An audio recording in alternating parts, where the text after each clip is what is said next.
بسم اللہ الرحمن الرحیم۔ اللہ کے نام سے شروع جو بڑا مہربان نہایت رحم فرمانے والا ہے۔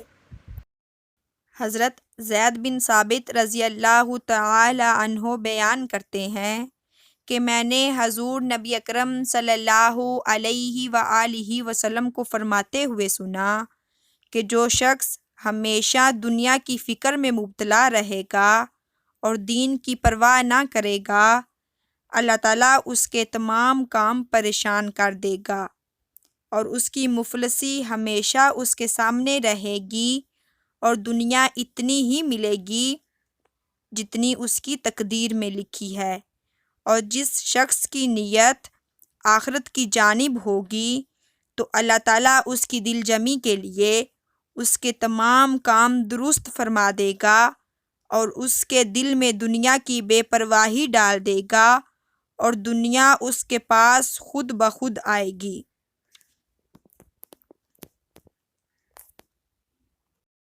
ویڈیو اچھی لگی ہو تو چینل کو سبسکرائب کر دیں۔ السلام علیکم ورحمۃ اللہ۔